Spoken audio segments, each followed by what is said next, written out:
Welcome to UO Today. I'm Barbara Altman, Director of the Oregon Humanities Center. Our guest today is Barbara Corrado Pope, Professor Emerita in Women's and Gender Studies at the University of Oregon and founding director of that unit. She also was director of the Robert D. Clark Honors College for 4 years. Barbara's passion for history and devotion to women's studies inspired her to play a prominent role as a leader on campus in fostering the integration of race and gender into the U of O curriculum. Now that she has retired from the double duties of administration and teaching, Barbara is delving into topics that she rarely had the opportunity to address in the classroom, namely French history and the visual arts. On the heels of the release of her first full-length novel, Cezanne's Quarry, Barbara is launching a second novel and will be talking about her creative writing today.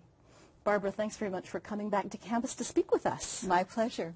This is a special pleasure for me because I saw your novel take shape over the process of several years, and I'm so glad we have a chance to talk about it. The Boston Globe, one of your many positive reviews, called Cezanne's Quarry a highly accomplished and compelling novel. That's high praise from a big press. Well done. Thank you. I know that was an important one in stimulating sales. I was thrilled, of course. Of course. Can we start at the beginning and ask you what provided the impetus to write this novel? Well, I think it came from actually two directions. One direction is that I had always wanted to write fiction. And I realized when I looked through my files, when I was teaching, administering, making up new classes, when I was in women's studies, I was constantly creating new courses because it was a new field. That in between, I had attempts at short stories. I was trying to go back to what I thought I would always do before I got on what I call the academic train and never quite got off of it. So that was one impetus. The other one sort of came out of left field. I always thought, as most people think, that your first novel is going to be autobiographical. It's going to go over your life story. And in my particular case, I think I'd like to write about my father. But that's a very hard thing to get to emotionally if you don't feel you have the skills and the talents and the time. And a friend wrote me a letter. She is a labor educator in Iowa City. And she was taking a year off. And she was going to learn Italian, learn to play the piano, lose 25 pounds, and write a novel about Cezanne, Provence, and geology. And I said this was a great idea. I was so excited about it. And I wrote her back and said, you have to do it. Drop everything else. Do this. Then she said, why don't we do it together? And then finally, we talked about it. And she's a very brilliant person, sort of lightning quick imagination, but I don't think has the patience to write a novel. So I wrote the novel. And I realized when you think of the adage, write what you know, wow, I taught in Provence.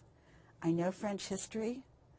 I love art. I'm an amateur in the French sense of a lover of art. I know a lot about Cezanne. It is something I know. So I did it. It's one of the only cases I know where someone who has been on that academic train that you referred to makes a successful transition to becoming a writer of fiction in really what was a very short amount of time. Well, to those of us on the outside of the writing process, it seems like a short time. Did you have any idea that this first book of yours would be such a success? No. On the other hand, when I think of writing and writers, and I guess that's something we'll get to today, I've learned to be a little tolerant with myself about what a writer is. You often find writers who say, I can't live without writing. I'm actually a person who's very sociable. I could live without writing. But I never wanted to write anything that someone would not read. It never occurred to me that I wrote for myself, that I put it in a drawer. And so I always had the expectation that eventually what I would write would be read. So I'd like to explore just a little further how this fiction project arises out of your own intellectual interests. You're trained as a social historian, intellectual historian, and all of that must be the research that feeds into setting a convincing historical novel. Is that correct, would you say? It's correct, and I'm going to go off in June to the Historical Novel Society and meet a whole lot of other people who came from a very different direction. I think what history gave me is a sense of how people thought and how people talked. and what the big issues of the day were. I mean, this was very natural to me because of my study of history over decades and decades.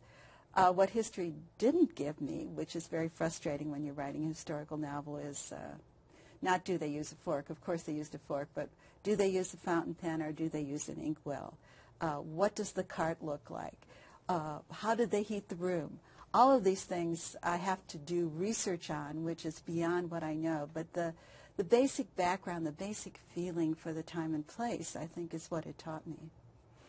Before we talk about the particulars of the novel, I wanted to ask you about your academic writing. You said you never assumed you would put away your writing in a drawer and it was only for you. Did you also assume that your academic publications were written for a certain readership?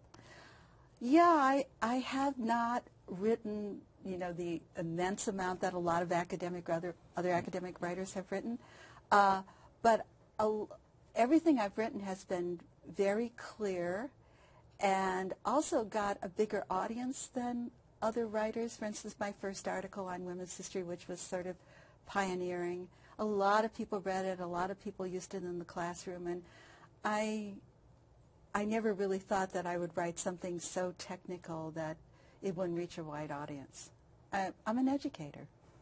I mean, that's part of what I am. That's the common vein running through all of this. Yes. But how hard was the apprenticeship? You had to learn to write effective descriptions, to write dialogue especially, all those things that we try to convince our students they need to purge from their academic writing. So what about that apprenticeship of learning to become a fiction writer? Well, I think the big difference is that with academic writing, you're very precise, you're very condensed. You want to be very clear. That's something I learned by, one time I wrote 2 pages on revolution in graduate school, and everyone else in the seminar was very nice and said they liked it. And the teacher said, you want to tell me what was in it? And no one could say what it was at such a level of abstraction. No one knew what it said. And so he wrote down, clarity is your first obligation. And I took that very seriously. The issue with fiction is elaboration, to know when to attenuate, when to condense. And frankly, for me, dialogue is the easiest part of it. Description is the hardest part of it. But I think that varies with writers. It's very much a matter of temperament and what they like to read. So the dialogue was easy, I guess, because I'm a talker. You came to it naturally. That's right. Did you have any hesitations about leaping into the mystery genre, or was that a genre you've appreciated for a long time? I never thought I would be a mystery writer. Never. Except I like them. I like reading them. And when my friend suggested writing this mystery, I just got totally hooked. I said, it's possible. He did it. Well, so let's talk about this particular novel. Would you give a brief setup so that we know the general story, the general setting? Well, the novel takes place in 2 hot weeks in Aix-en-Provence in 1885. Now, Aix-en-Provence today is a lively city, lots of students, musical festivals. At the time, it was a town of 20,000 people, very snobbish, very ingrown. And one of the major suspects is Cezanne, the artist Cezanne, who at the time of the novel is 46 years old, has not yet made his name at all. And he's in a very frustrating place. And growing up in Aix-en-Provence, he grew up with Zola, who was someone rejected by the town. And by the time 1885, Zola is the most famous man in France. So there's a lot of things reflecting back on Cezanne, who is in an unhappy relationship with a woman named Hortense Viquet, has a 13-year-old son, cannot tell his father about it because his father is very stingy and says no man should marry until he can support a wife. So he's in this frustrating position. And a woman is found at the bottom of a quarry who is his secret lover. Now, there are 2 kinds of clues from Cezanne's writing that Cezanne's work. One is that he wrote a letter which says, I tried to kiss her once and she wouldn't let me do it. And we know from that, all his biographers say, he had a secret lover in 1885. But nothing is known about her, as one of them said, except he met her in X. So here, this was one part of the setup. The other part is that when he was young, he painted these very erotic and violent paintings, and art historians go around and around the bend of why he did that. And so that's a part of the novel, too. The woman in question is named Solange Vernet, who I will introduce to you, and she arrived in town with a geologist. Here's where geology comes in. An Englishman of sort of indefinite background. No one knows where he came from. And he's the second suspect. And the main protagonist is what's called an examining magistrate in France, a judge who investigates the case and decides what the crime should be called and whether it should be sent to court, and usually decides who the suspect is. We'll get back to your examining magistrate because he's going to be our link to the sequel, Yes, I think, right? Right. But I'd like to ask you if you would be willing to read us the passage that we talked about briefly. I'd love to have a part of your prose as part of the interview. Okay. Which part are you going to read? I believe it's the discovery of the body. It's the discovery of the body. A veteran inspector, Albert Franck, has come to the attic room of Bernard Martin, who is this examining magistrate, poorer than the other judges. They usually come from upper classes. And he's been left sort of in charge because no one expects anything will happen in August and X because it's a dead town, after all.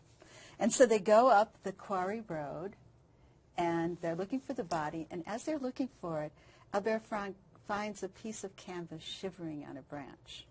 And he goes, aha, and he pockets it. And this is actually authentically historical, too, because Cezanne used to tear up his canvases when he was frustrated.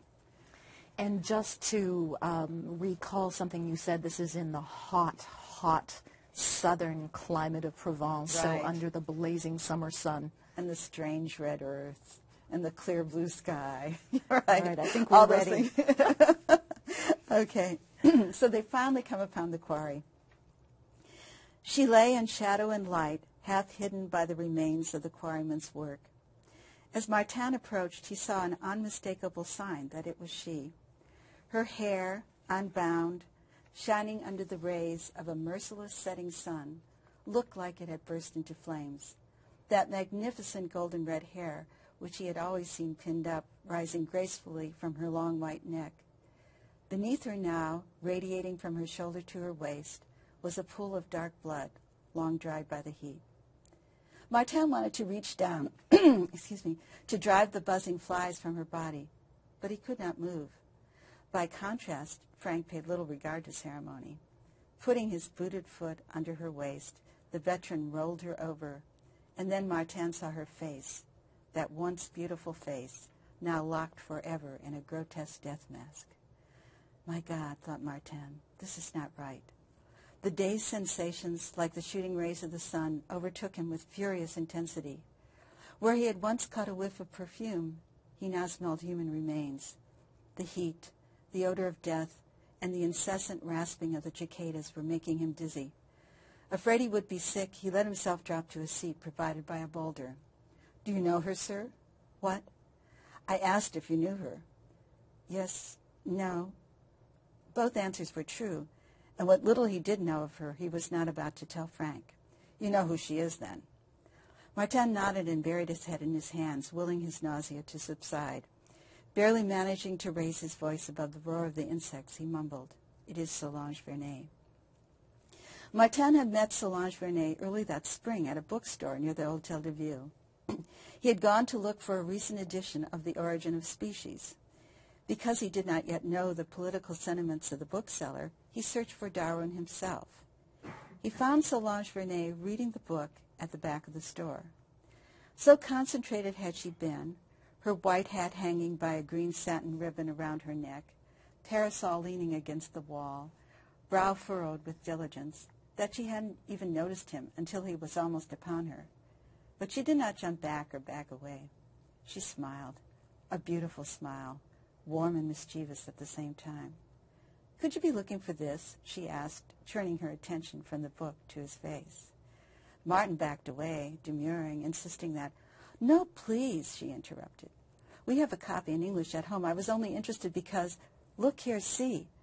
With one white-gloved finger, she pointed to the title page. "It is translated by a woman, Clémence Royer.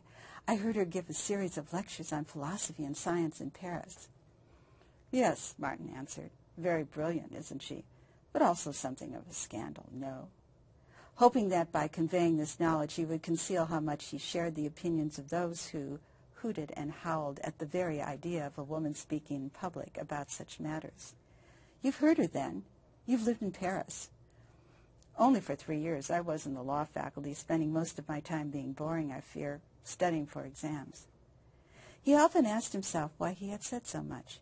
He kept coming back to the admission that he had wanted this woman, this beautiful stranger, to argue against his modest assessment. He remembered that her eyes, so merry and direct, were green, and that they matched the emeralds in her earrings. Never had he noticed this much about a woman before. Wow. It makes me want to start over from the beginning, and I've already read the book. Well, that's a very well-chosen tidbit. And I know you've been doing a lot of readings, both on the West Coast and some in the East as well, right? How broadly have you been on your author's tour with the work? Well, a tour, I think, is an elevated idea of what goes on when you publish a book. But I've been to Brooklyn, Boston, New Jersey, and then Seattle, Portland, Berkeley, Lincoln City. That's an important stop. Coos Bay. Actually, you never know what's going to be the most fun or where you're going to get the biggest audience. So. I want to get back to the marketing part of this, but first I'd like to engage again a little bit the deep, dense historical underlay of this particular novel. I think it's very brave of you to wade into something where you're talking about Paul Cezanne, arguably the best known and most successful of the painters of his generation, backdrop of Émile Zola, arguably the best naturalist author of the 19th century, to take on Darwin and what Darwin meant for the values and interests and intellectual contours of that society. You were not willing to hide behind the anonymous 19th century. You leapt right into the blockbusters. Did you find that intimidating in any way? No, I didn't. And actually, it all came from the idea, the theme. I mean, once, and that's true with the second one, too. Once I had sort of a theme, then everything else came from it. And also, I feel I know a lot about Cezanne. I know a lot about Zola. I just feel that. And one of the interesting things that's happened to me since I wrote this is when you write fiction, you get lots of mail from lots of people. It's wonderful. And I opened up my email one day and it said, A. Cezanne. And I looked at it and I thought, oh, it's a hoax. And then I opened it up and it said, hello, Barbara Corrado Pope. My name is Aline Cezanne. I'm the great-granddaughter of Paul Cezanne. And my next thought was, she's going to sue me. It turns out, though, that she liked the book and she wanted me to sign it. She lives in San Francisco. And when I spoke in Berkeley, she came and we had brunch together the next day. That's extraordinary. And she thinks it's very amusing that I pictured her great-grandfather as a major murder suspect. Does she know a lot about her great-grandfather? What she knows, I think, is mostly family lore. She knew her grandfather, who's Paul Jr., and certainly her own father. And she knew Jean Renoir. I mean, there's a huge link between the Renoirs and the Cezannes. So she knew all these people, but I think there's family lore. And she said, you know, he was sort of grumpy on the outside and soft on the inside, which I think is the way I depicted him and the way I thought of him. So I think she liked the depiction. How wonderful to have an informal family endorsement for the project. Right. On the question of a woman translator, a woman engrossed in reading Darwin in a bookstore, it seems to me as though you did actively work in your long-standing interest in gender issues into the book. This is true. I mean, I had one concern, which is there's so much talk in women's studies about violence against women. I thought, oh my goodness, here I'm writing a book where a woman is murdered. And I said, oh, can I do this in terms of am I violating what I've been standing up for a long time? But then I thought to myself, you're in this book, and who you are is in this book, and it's going to come out, and it's going to come out with a real concern for women. And I think that especially the Boston Globe was very interested in the fact that I showed women of all walks of life and showed what women could be and what women could do. And, of course, when they stepped outside the bounds, how much trouble they had. One of the things that you've had to contend with is the publicity machine that one has to launch in order to make a book like this successful. Would you tell us a little bit about that? Well, I think unknown authors have two experiences. One experience is that you get into a big publisher who will provide you with a lot of that. My publisher is a relatively small, very good publisher, but a small publisher in New York. And they provided me with what's called the pre-publicity. They made sure that I got reviews in all of the sort of pre-publication things like Publishers Weekly and Library Journal and Kirkus. So I got those and got into a lot of public libraries. But after that, it was sort of up to me to decide how to proceed with promotion. And I can tell you that this is something I did not want to do. I mean, I buried my head. People said, get a website, do this, do that, get a publicist. Eventually, I did do all those things, perhaps a little late, who knows. But you're just sort of at sea, and you have to work your way through it, and you just find people who will give you advice about how to do it, and I did. It's been quite an education, though, hasn't it? It's been quite an education, yeah. But you realize it's necessary. You walk not only into any bookstore, but say a mystery bookstore, and I get vertigo just looking at all those books that everyone's written. And I thought, well, how am I going to get noticed? So you have to figure out ways to do it. And it's a whole new ballgame for those of us in the academic field, I think, and that must have been brought home to you. Your husband, Daniel Pope, came out with an academic book just at the same time as Cezanne's Quarry was published. So you, in the household, you had that contrast going on. Well, it was really nice. Daniel likes the computers much more than I did, so he checks up to see. He finds all the reviews. He finds how many public libraries have taken the book. So he does all that for me, and he also learned a little bit about publicizing his own book, which he had never thought to do. The contrast, for people who don't know, is obviously for an academic writer, the prestige of the publisher is probably the most important thing, and you really don't care whether it's 500 or 125 or 5,000 people who buy it. For a fiction publisher, you must sell enough books to be a viable author. I think that's the big thing. I never thought my first book was going to be a bestseller. It didn't even occur to me. But I thought I have to sell enough books so that I'm viable and that someone will want to publish the second and the third. And that's where the difficulty can be, actually. So that's why it's worth investing in this whole machinery. Yes. Yeah. Yeah. I know the book's already been translated into German, and it's selling like hotcakes in Germany. It's also going to be translated into Polish? Yes. Any other languages in sight? No, so far it's only German and Polish. Do you know why it was picked up by German and Polish presses? No, I don't. And some people say, why not in French? And I think it's because a lot of the French say, we should write about ourselves. I think there's a lot of that attitude. With German publications, it's a big reading audience. And I found what you find out is all of a sudden you're in a writer's community, which is different from an academic community. And what you find out is a lot of books are published in German. And I think it's just because per capita, more people read books in Germany. Polish, I'm not sure why, but they picked it up. It's out. It's pretty. Well, I'm sure it won't be too long before it goes into other continents as well. I don't want to spoil the plot, so I won't talk about how this ends, but I wonder if you could give us a little bit of an insight into what the sequel is going to be about.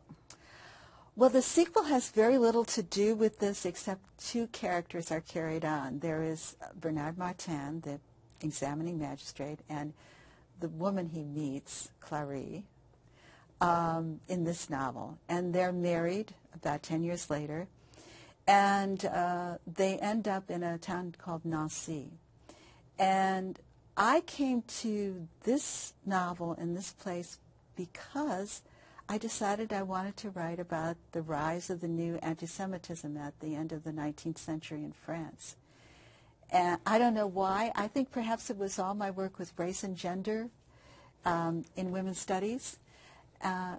And that is a huge issue. It's not only the Dreyfus Affair for people who know about that, but there was a huge bestseller by Edouard Drummond called La France Juive.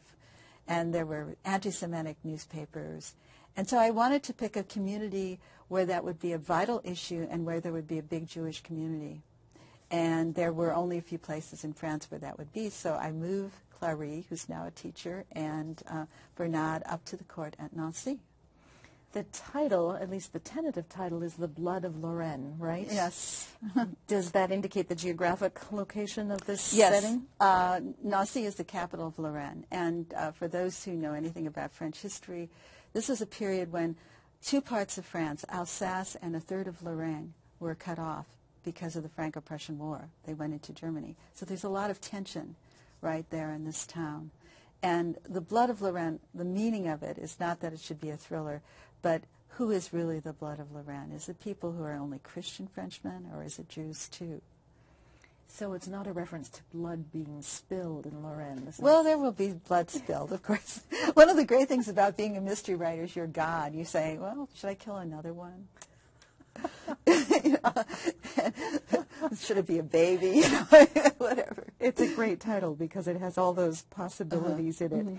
I know you did research in Nancy. You spent some time there. Anything? Have you got as much as you need now to flesh out that book? I think so.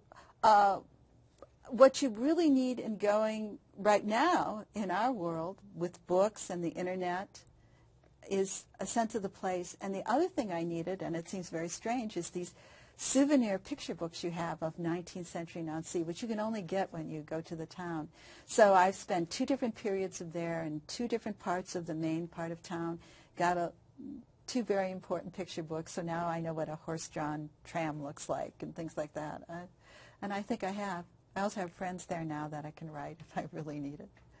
That sounds great. I can't wait for one to read the second novel.